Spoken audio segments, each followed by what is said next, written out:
Good morning. My name is Kim Diana Connolly. I use she, they pronouns. I include that latter, they, to normalize its current use. As we know, it was very common many centuries ago as a singular. I do so at the request of some who are not as privileged as I am in our society. So my choice to use they demonstrates inclusivity and ensures that everyone who hears me here in person, live or later on video, knows that we are an inclusive and embracing congregation here at UU Amherst. And today, I am wearing another Mahogany Mommies t-shirt, and it reads, for those of you who can't read it, it reads, drink water, love hard, and fight racism. Here's my fellow worship associate. Hi, my name is Simon. I am her son. I use he, him pronouns, and I attend UMass Amherst as a college student currently. Our family have been members here since 2010. Yesterday, we did a family road trip to Bethlehem, Pennsylvania to hear one of my daughter, his sister Tate's favorite singers, Chance Emerson, live in concert. She wished she could be here today. She's at work as we gather. But as we did the drive home through the night, we all wanted to ask the title of today's sermon. Are we there yet? So I can't wait to hear Michelle's message for us today. We are so glad that each one of you is here today. If you're a newcomer, we hope you'll keep coming back and make your spiritual home with us. For those who've already made UU Amherst your home, we hope you'll continue to challenge yourself to grow and discover opportunities to learn and serve. All are invited to join us after the service for coffee and conversation in the Emerson room directly behind this space out either of those doors. Often our children and youth part ways through the service to have some multi-age fun, but today all ages will remain in the service as we tell stories and wonder. Are we there yet? A quiet room for parents and babies is available through the green and growing space at the back of the chapel, and there's a speaker in the adjoining living room so you can still hear the service. Okay, for those of you who are gathered here, I urge you to either place your phone on airplane mode or turn it off entirely to make sure that we have enough bandwidth for our friends who are watching live on the stream. And if you haven't done it yet, please do so now.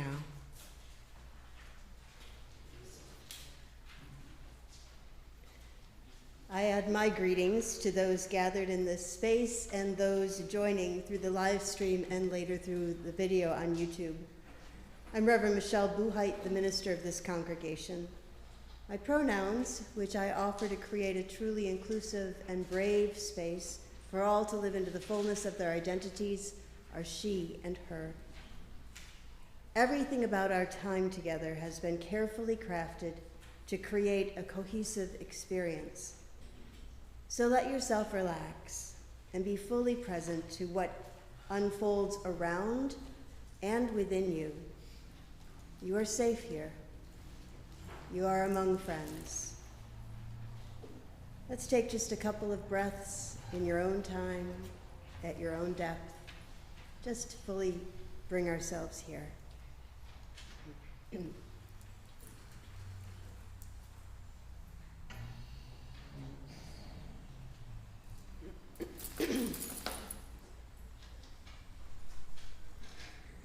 Whoever you are, we welcome you. Your turn. Whoever you are, we welcome you. Wherever you come from, we welcome you. Wherever you come from, we welcome you. Whomever you love, we welcome you. Whomever you love, we welcome you. All together twice through. Whoever you are, we welcome you. Wherever you come from, we welcome you. Whomever you love, we welcome you. You might steal a glance glance at one another and twinkle your eyes as we sing. Whoever you are, we welcome you. Wherever you come from, we welcome you. Whomever you love, we welcome you. Last line again. Whomever you love, we welcome you.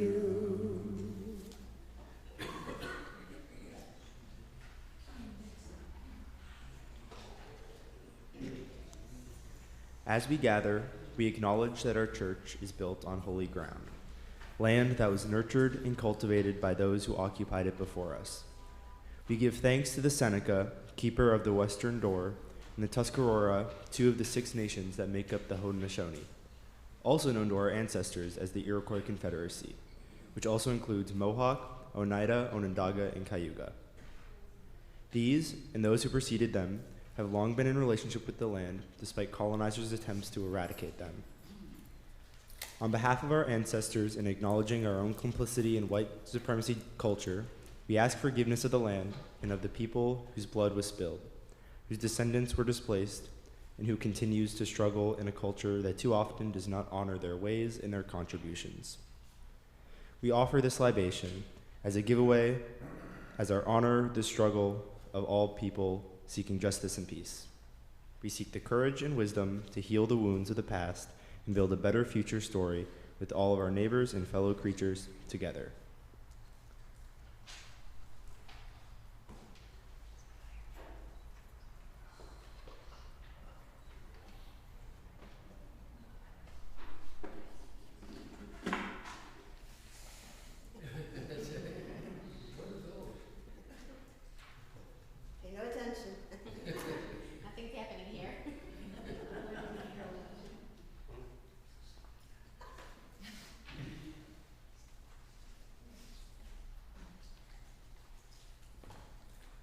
It is our custom when we gather to light a chalice. The chalice is a cup or vessel that symbolizes the gathered community. The flame represents the spark that each one of us brings to represent the light of truth, the warmth of community, and the fire of our commitment to bring more compassion and justice to the world. Today we light the chalice with these words from the Reverend Maureen Killeran. For every time we make a mistake and we decide to start again, we light this chalice. For every time we are lonely and let someone be our friend, we light this chalice. For every time we are disappointed and we choose to hope, we light this, our chalice. Please join me in our shared response. We gather this hour as people of faith, with joys and sorrows, gifts and needs. We light this beacon of hope, sign of our quest for truth and meaning, in celebration of the life we share together.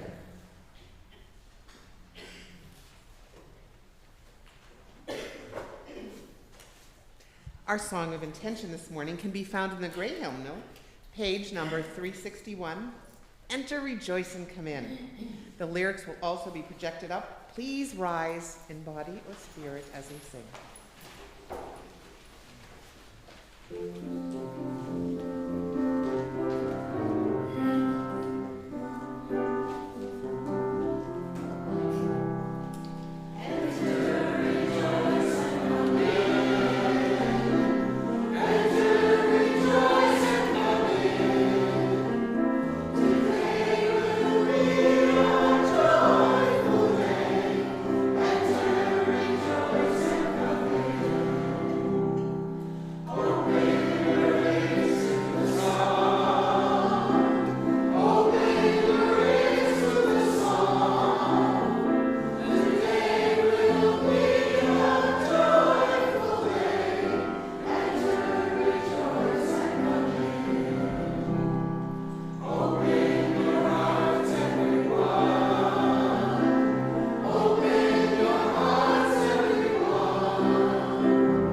are a beloved community, a gathering of people who have chosen to journey together, to encourage one another, and to be part of something important and life-changing.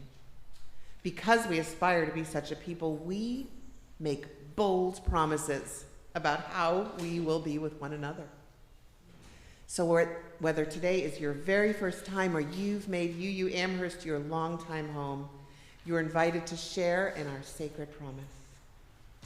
Together we promise to gather in compassionate community, to celebrate diversity of thought and unity of spirit, and to seek wholeness for ourselves, our children, and our world.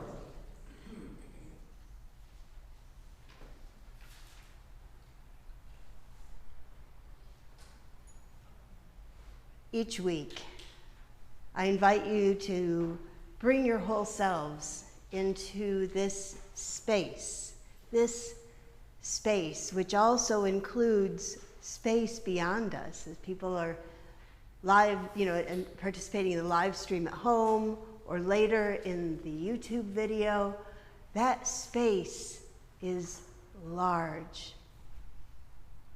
And you are invited to bring your whole self, your vulnerabilities, your mistakes, your joys, your deep concerns, your sorrows, everything that you bring. It's okay to leave here. If you need to, you can pick up that care later on your way out, or definitely take that joy with you and share it. But for now, I invite you to participate in a ritual where you're invited to come forward and place a stone or a shell on the table labyrinth to make a space for that which you bring. So as the music plays, come forward as you will.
I place a final stone in recognition of the joys, concerns, and sorrows for those joining in spaces other than these four walls.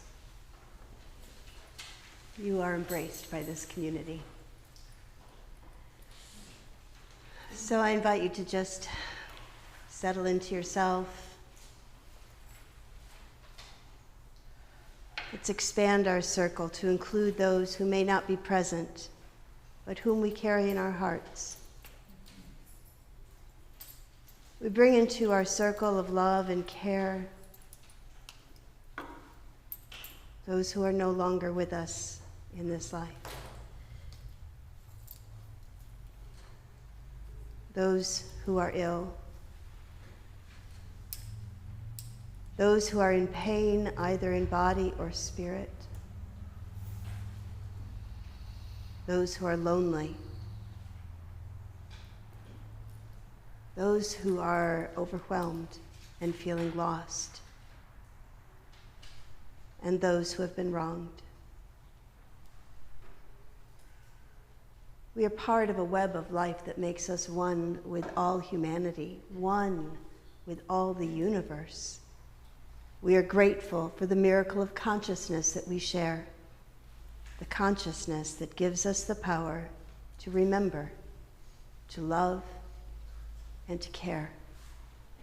May it ever be so in our lives. This labyrinth rite is a powerful symbol of belonging, as everyone is invited to participate, and none are judged for their participation or non-participation. Belonging is a basic human need, just like our need for food, water, and shelter.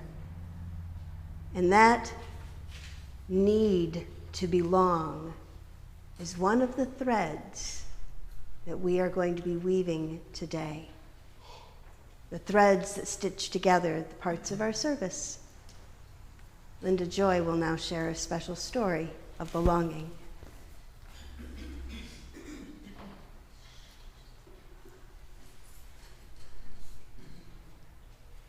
Good morning. Good morning. I can use it if you want me to. Just click the forward button. Okay. Eek. Okay. I am reading a special story today called The Red Thread. And this is a story that is about the seventh principle, which is the interconnected web of which we are all a part. And this is a story of connection to things, to people, to events that weaves through our lives. This is a very special story about adoption. The author is Grace Lynn, and she has written a lot of children's books. She's a very prolific author. Okay, The Red Thread. An adoption fairy tale.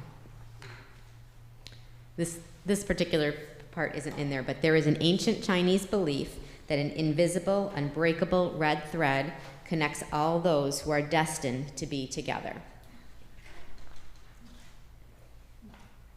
This story, again, you've heard it 100 times. Are you sure? Okay, I'll read it. Once, a king and queen ruled over a magnificent kingdom. Their subjects loved them, their castle shone like the sun, and there was never any famine or drought. They knew they were very lucky, yet something was missing. One morning, the queen woke up with such a pain in her heart. It was a steady ache that filled her with sadness. "I have a pain in my heart," she said to the king. "It is a hurt that will not leave." "I feel it too," the king said. "It feels as if my heart is tearing in two." So the king and queen called in doctors and scientists, wise men and medicine women. The healers made them drink special teas, breathe in orange herbs, recite rhyming poetry, and wear metal bracelets, but nothing worked. The pain remained and grew worse each day. The king and queen began to lose hope that their suffering would end. One day, an old peddler, who's a salesperson, wheeled his cart of trinkets into the kingdom.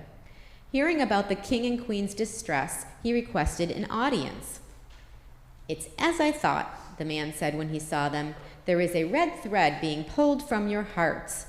"A red thread?" the queen gasped. "Where?" "I see nothing," the king said.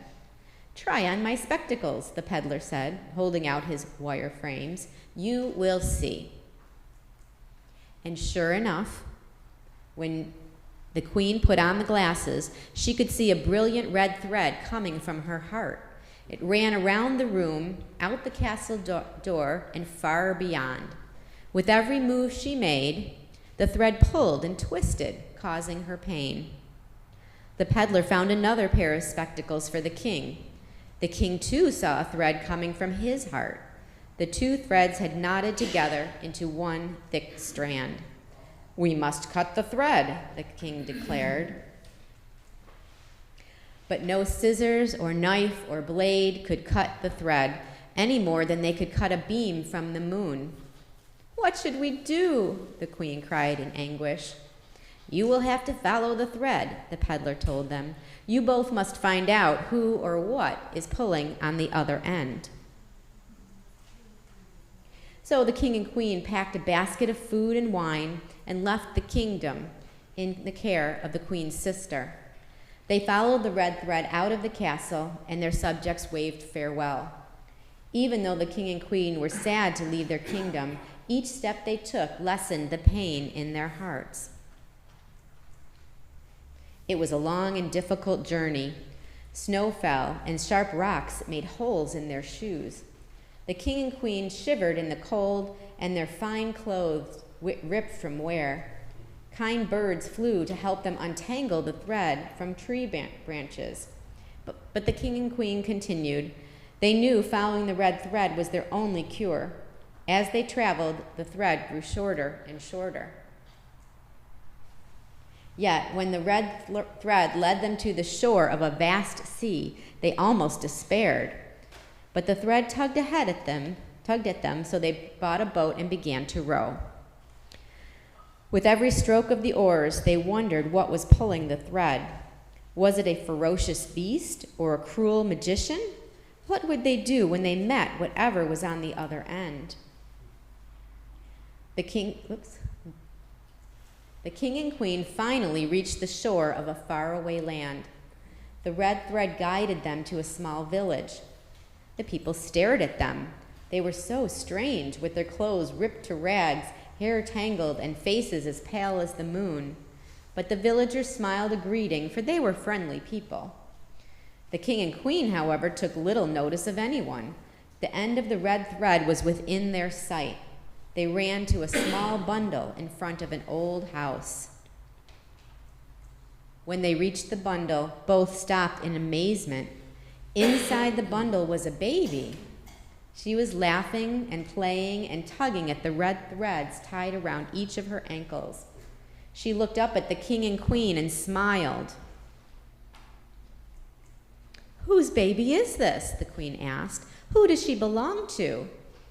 Her words were strange to the villagers, who chattered a language that the king and queen could not understand. Finally, a wrinkled elder pushed herself forward. The elder's bespectacled eyes followed the short red threads connecting the king and queen to the baby. Her face broke into a broad smile. "This baby," the old woman said, "belongs to you." So the king and queen took the baby home to their castle, and she became the princess of the kingdom. They never felt the pain in their hearts again. Instead, they were filled with joy and happiness. They never found out how the red thread had connected them to their daughter, but they knew why, and that was all that mattered. The king and queen searched for the old peddler to reward him for his help, but he had moved on to the next kingdom. He had heard the king and queen there were suffering from a pain in their hearts. Yes, it's our favorite story too. And there's a picture of Grace Lynn, who wrote this book after meeting with many families that had adopted children from China, and she wanted to have a memory story to commemorate those feelings. Oh, yeah. Thank you. And after service today, we are going to share a cake for our daughters Megan and Shauna, who are adopted from China. Inspiration was this story to be read today. And they just graduated from high school, and we're very proud of them. So we have a nice cake, and we would love each of you to join us and share in that happiness. Thank you.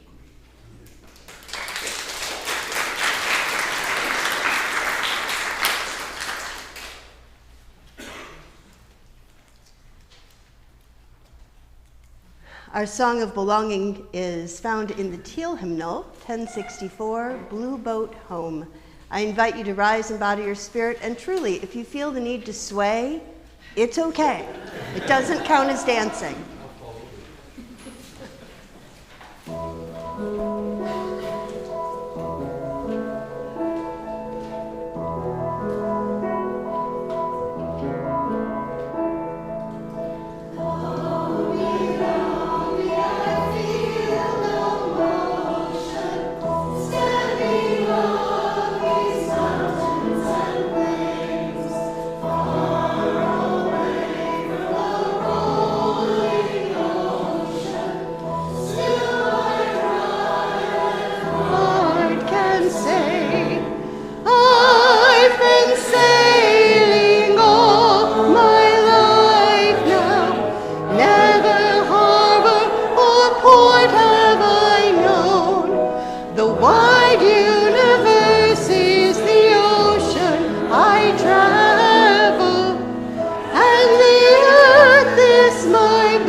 You may be seated.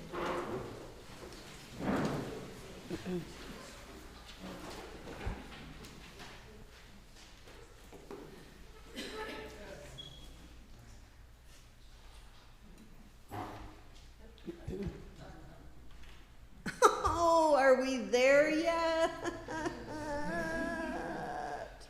Because that's the way that really sounds, right? We know. The plaintive cry of every kid in a car ever. Doesn't matter if it's just across town or a weeks-long trek cross country, we are unified in our desire to be there already. I still feel this way even when I fly. Rationally, I know that it would take me 12 or more hours to drive to visit my friends in South Carolina. And it's only 4 hours to fly if I get a good layover. Oh, I just want to be there. I am bitter the whole time I'm in the airport And in the plane, don't sit next to me on a plane. You don't want that energy. You don't need that kind of negativity in your life. This is a confession of a person who's supposed to guide us in a spiritual something. I have never understood the notion that the real joy is in the journey. No. Give me destination every time. And because I am inconsistent, I think Walt Whitman described that as containing multitudes, or maybe it was Ralph Waldo Emerson. I sort of blend the two of them together for reasons not made clear. But anyways, I'm inconsistent. So I feel much differently about the spiritual journey. You'll notice that it is, by definition, a journey. I find great value in that kind of journey, even if, after years of practice, I may not have moved more than an inch. Most mornings, I try to get in steps before I leave for work. I sit at a desk for a long time, so getting my steps in is an important part of life.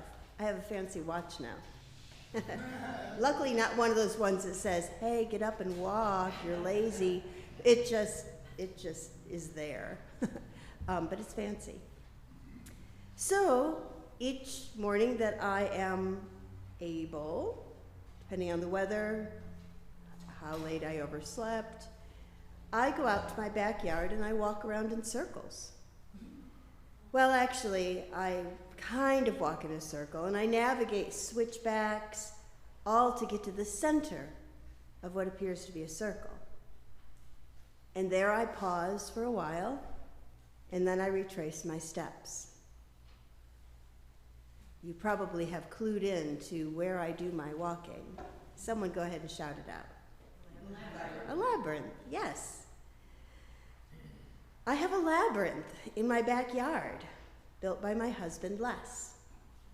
In addition to being UU Amherst's tech guy, Les has also created 3 different labyrinths in the Ecology Center beyond our parking lot, and a temporary labyrinth under the tent that you will find out more about at the end of the service. I have to say, he's also pretty good cooking with an Instapot, so I'm lucky. All right, so this labyrinth that I'm about to show you is our home labyrinth, and it was an excuse to include some grandchildren, so it's a video, silent. It wasn't silent, but this is children in a labyrinth. If you've been to multi-generational labyrinths, you may have noticed, I have noticed that children will walk like 4 steps, like yep, and then those steps get faster, faster, faster, and then they're just running as fast as they can. So I'm going to attempt to talk while you're watching cute grandchildren. This is an exercise in futility. Do what you need to do. Aw, go ahead and say they're cute. But look at my labyrinth. It's so beautiful. Yep. 4 steps. All right, in a second I'll start talking. There's the other one. There we go. Okay. So the labyrinth, I know you're going to keep watching that, but just try to keep one ear toward me. The labyrinth is our motif for today, which is why on the orders of service there is a finger labyrinth. It's your takeaway from our time together. If we have more humans than finger labyrinth pieces of paper, I will make more and get them at the coffee hour. The labyrinth is a useful tool to begin our wondering if there is a there. I don't just repeat myself, that it's important that both those theres are there. Yes, I'll just leave that there. Every time I say there now, I'm just going to be really cracking myself up. So we can wonder about if there's a there in our personal spiritual practices and also in our faith tradition of Unitarian Universalism. As we are poised at the entrance of the labyrinth, We can see the center, the destination. It's actually not very far away as far as the crow flies, which simply means if we walk directly from the entrance to the center. But that's not how labyrinths work. They are twisty pathways that seem like they will bring you to the center and then lead you away. Some people walk labyrinths slowly and meditatively, not children. I am also not one of those people that walks slowly and meditatively. I don't run, though. That's dangerous. So remember what I said about my preference for destinations over journeys? It even applies to my spiritual practice of the labyrinth. I walk in, it's pretty businesslike. We're going to the center, do what I do there. And then when I get to the center, I slow down. When I'm in the center and becoming centered, I'm able sometimes to find the there. My breathing deepens. I look at the trees and I listen to the birds. I silently greet them. I call the trees the guardians, and the birds are members of a vast church choir that I can only aspire to. My heart rate calms and I engage in a movement meditation that has been my companion for over 30 years. I offer prayers, spells, wishes, fill in what works in your cosmology. I offer good wishes to bring health, happiness, abundance, and joy to my beloveds. And that includes you. As I leave the center and retrace my steps, I sing. We are weaving our lives. We are weaving our hearts and our minds. We are weaving the bright and dark threads of our journey through. In a moment, I'm going to ask you to sing this with me.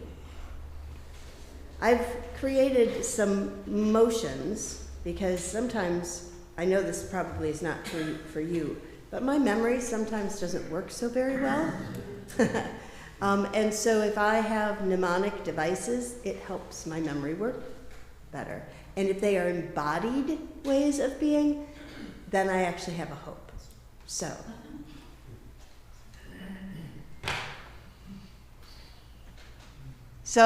I will tell you the gestures, and the reason I'm also telling them is so that those who are not able to see me well, or potentially at all, will know what the gestures are and can participate. So for we, I do sort of this, I use my right hand because it's my dominant hand. Feel free to use whatever hands make you happy as long as they are your own. Okay. So I make a sweeping gesture that starts across my body and just sort of as if I'm holding out a tray of food and inviting everyone to have it. It's just this half circle. So that's we. And then weaving takes both hands and I sort of do them in crisscross, almost like two beautiful snakes going in and out together. So that's we are weaving our lives.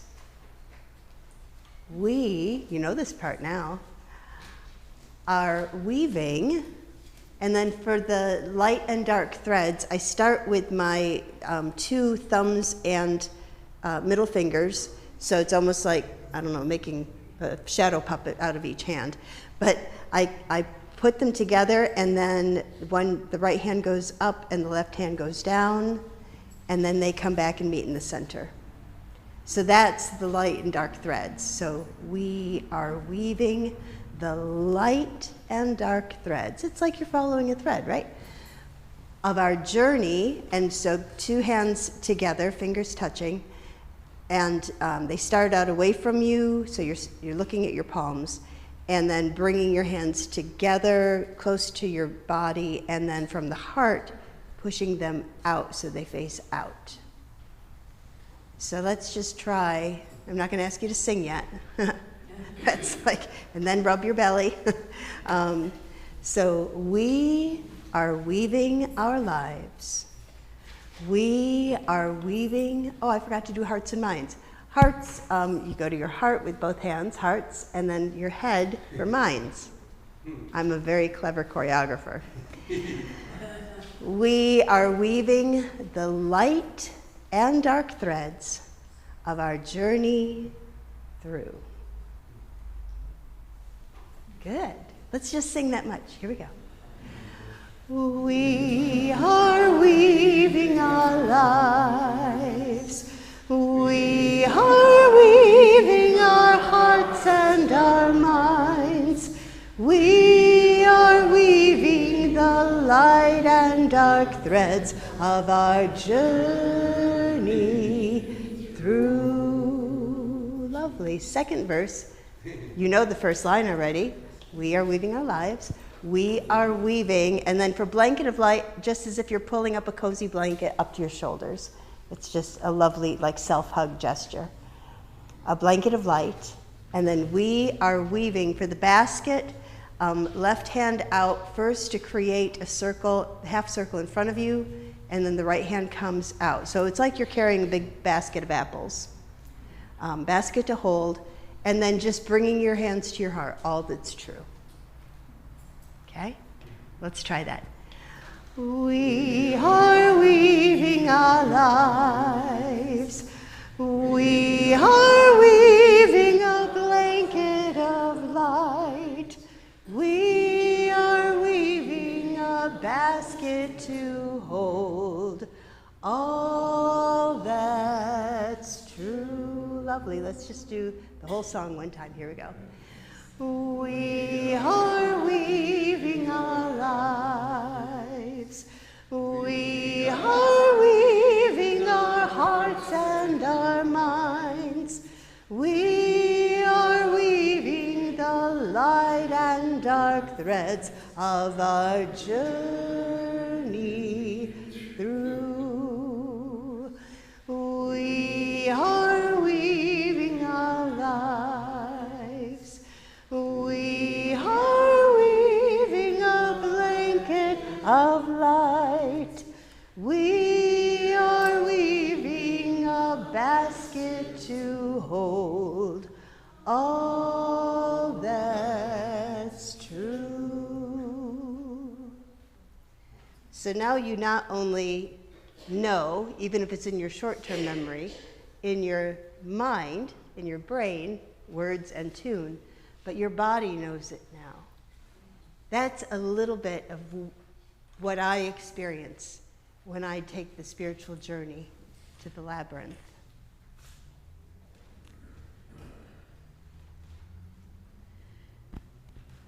We are weaving our lives. That statement can be understood in a couple of different ways. As we engage in personal spiritual practices, we weave the frayed edges of our lives back together.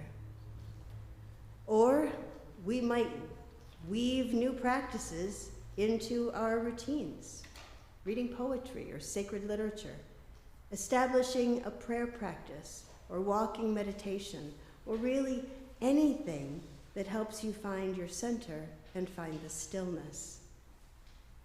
In addition to weaving a personal spiritual practice, there are other important ways we weave our lives. We weave our lives together.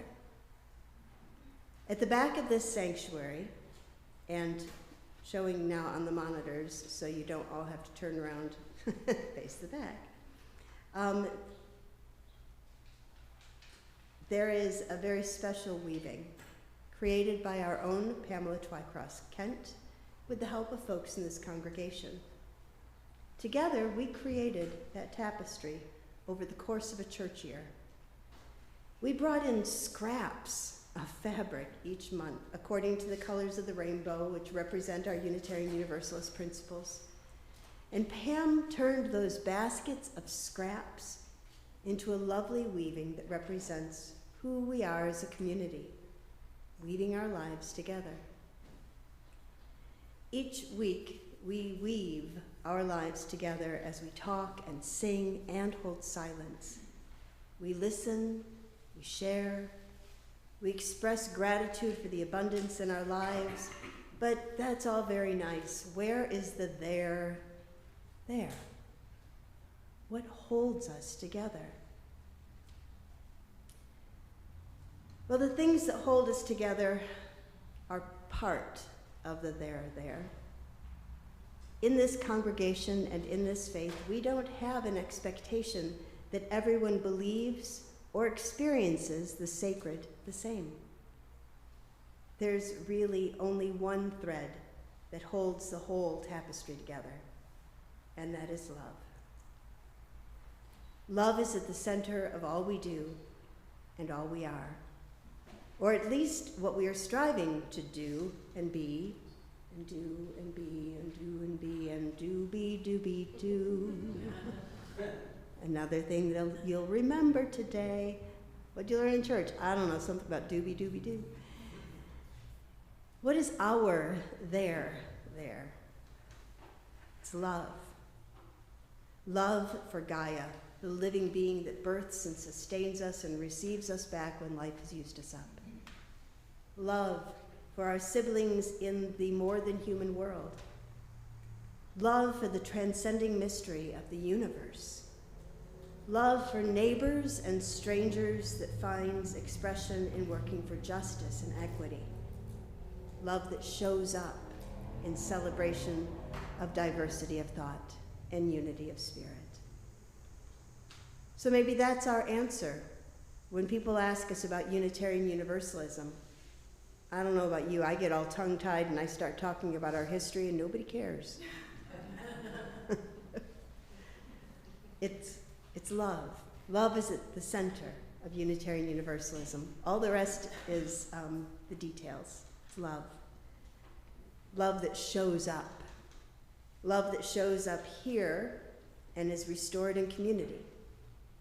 Love that shows up maybe to write postcards to effect social and political change. Love that shows up in countless and myriad ways. That's our there. Are we there yet? No, but we're working on it. We'll get there. Our song and response is not found in any hymnal, although it would make a fine addition to the UU hymnody. That is a song of gratitude. We're going to sing together Thanks a Lot, written by Raffi, the musician who has brought so much love into the world by reaching the hearts of children. I'm going to sing the first verse because then you'll know the music. And then we're going to sing the rest of the song together. It gets a tiny bit tricky at the end, but you are so adventurous, I see no problems there. It's sweet, it's simple, it's easy to sing. Let's remain seated as we sing so that you can all see the words. Oh, glasses, so I can see words. If I had my way, music would be on much larger sheets than this. Very large sheets. All right, so did I put the first verse up? Yes, don't sing. I'm singing the first verse, unless you know it, and then sing away. All right, maestro.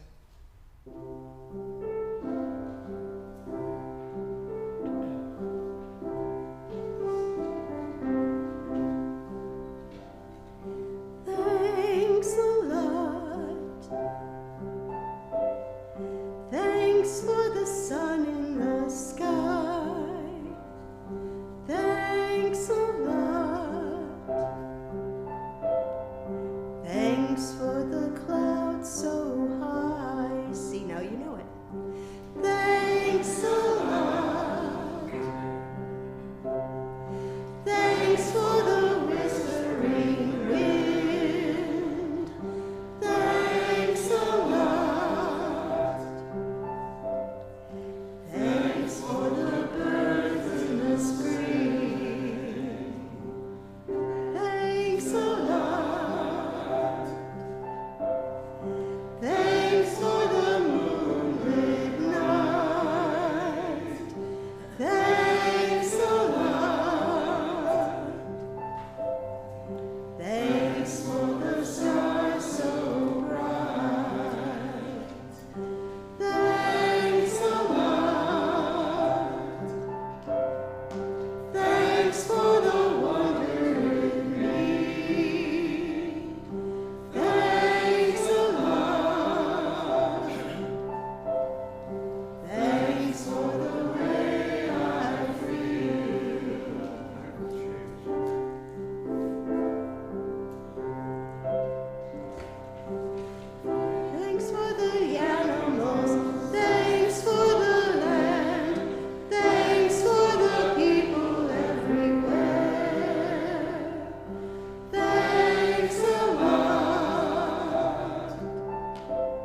best song.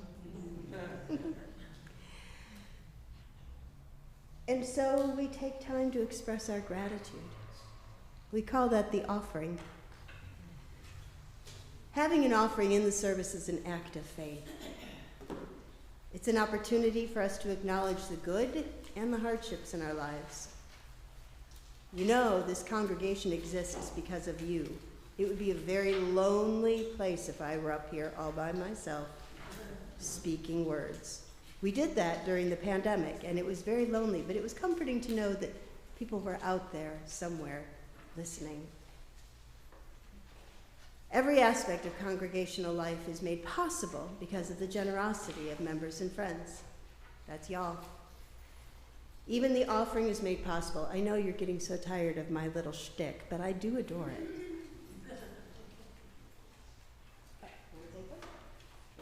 Make sure you give one to Jackie. I'm going to make you in charge. Simon's in charge. Oh, Jackie already has. Jackie, you can appoint someone, and Simon will appoint someone. This is all carefully scripted. As long as 4 people are walking around, potentially in circles. There could be music. Play us a little something, James. What should I say? It could be thanks a lot. Sorry.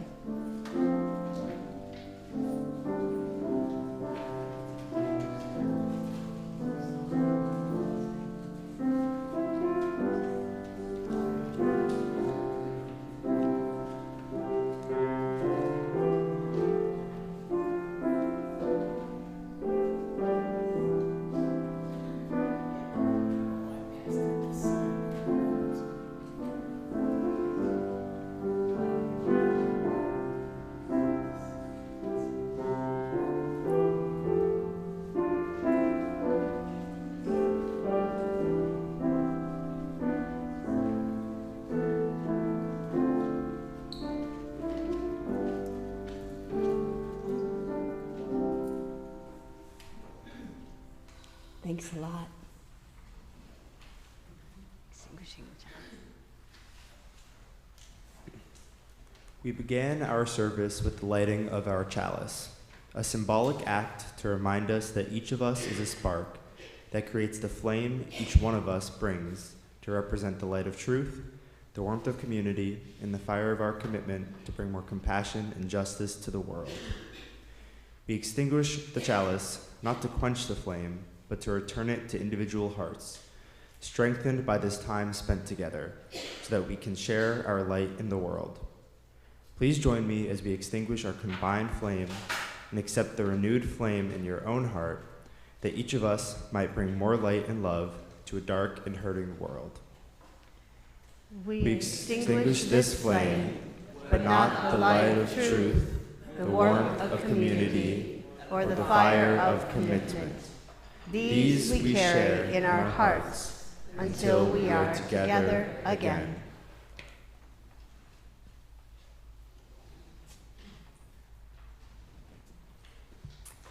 As our service draws to an end, our service to the world is ready to begin. So I have a few things to tell you about some of the opportunities to connect and serve in the days to come, because we have so many ways to connect and serve. First, reminder, you're all invited to coffee and conversation in the Emerson room directly following service, going through either sets of doors. Now, remember, Reverend Michelle mentioned those 3 labyrinths in the Ecology Center, but today there is a special type of labyrinth much closer to the building for you to explore. Join our beloved Les under the tent following the service at 11:45 to walk a variation on a labyrinth known as a Baltic wheel, and he will explain more about this to all of us when we get out there. This is a temporary labyrinth created with clothesline. Hey, have you been to our Church of the Wild yet? Each Sunday morning, an outdoor meditative experience is offered. Meet Lorraine Marcus at 9:25 a.m. at the edge of the Ecology Center near the basketball court at the back of the parking lot. Are you a singer in search of a song? You're in luck, because choir rehearsals will resume next month in August. See Linda DeLaurie for more information and to get on the choir email list if you're not on it yet.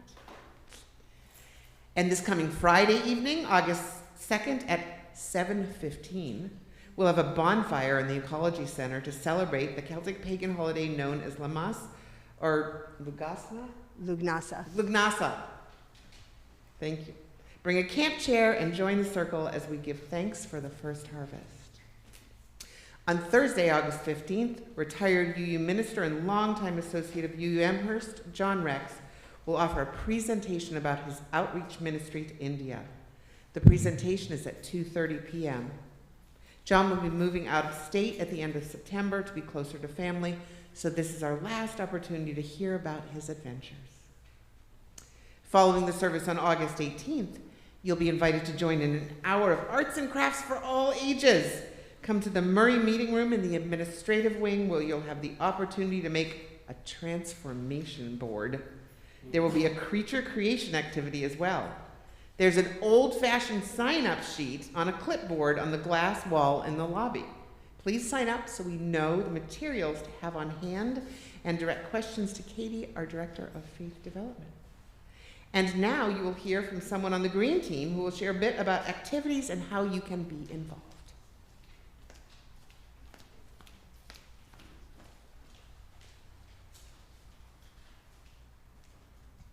Good morning, and I promptly left my announcement at home, but I can go off the top of my head. So first of all, I need you to start collecting for the Green Festival recyclables like 2-liter bottles, juice bottles. We're going to be making a lot of different crafts and upcycling those materials.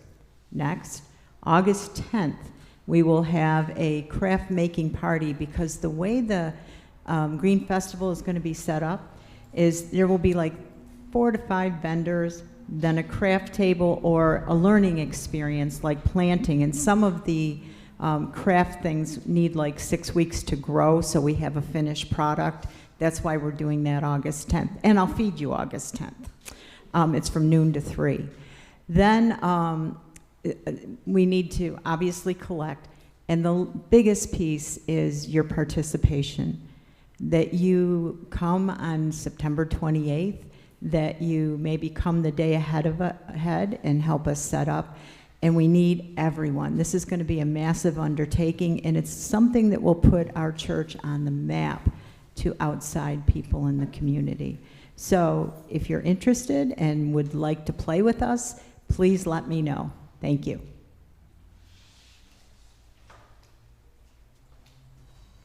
Wow, there's a lot going on. And all of the activities that were just listed are opportunities for personal growth and participation here. But you're probably wondering how you can be of service in this congregation, which has very limited paid staff and a few exhausted volunteers who do a lot. Well, you can help too. We need people to do all sorts of stuff. You know, the stuff that's really clear, cleaning up after coffee hour, that's pretty easy, but we also could use some new greeters. It's a great way to get to know folks, especially if you're new. Our ongoing need for help with childcare and faith development. You don't have to invent lessons. Just come and be enthusiastic and be a second adult to hang out. That can be great. Help us stay in compliance with our safety standards and gives you the opportunities to get to know and love awesome kids like this guy was once a long time ago and now is a grown-up in our space. If you're the type of person who enjoys worship fun, you can sign up to be a worship associate. Everything's scripted. You're noticing I'm reading right here. Creative energy is also appreciated. See Linda Joy or Suzanne Sardella if you're not familiar with the volunteer spreadsheet, or go to the spreadsheet online and become one of the folks who find service to UU Amherst to be a great way to find the there. See, looking this, going back to the service. And as always, see the church newsletter, the forward for information regarding upcoming services and events. And so now, please rise in body and spirit as we sing our closing blessing and remain standing afterwards for our benediction.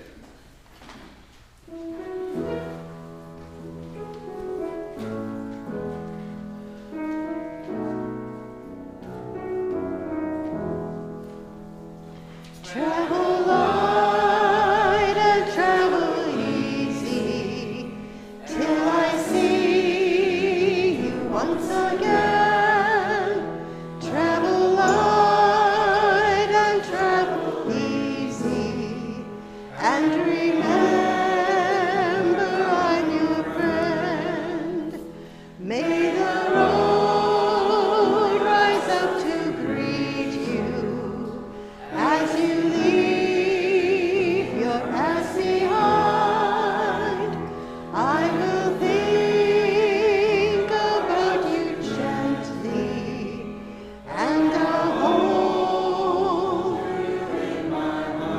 twinkle your eyes at one another.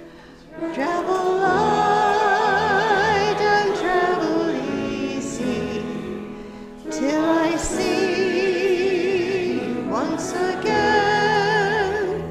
Travel light and travel easy, and remember I'm your friend. For all who see God, may God go with you.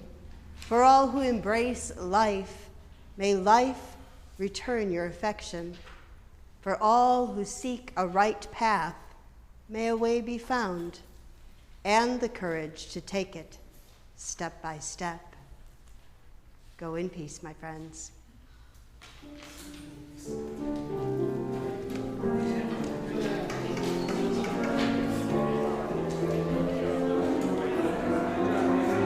Hey, Pear. One of these days you're going to inch closer. I know it. Hey there, James. Oh, turn off the microphone, Michelle.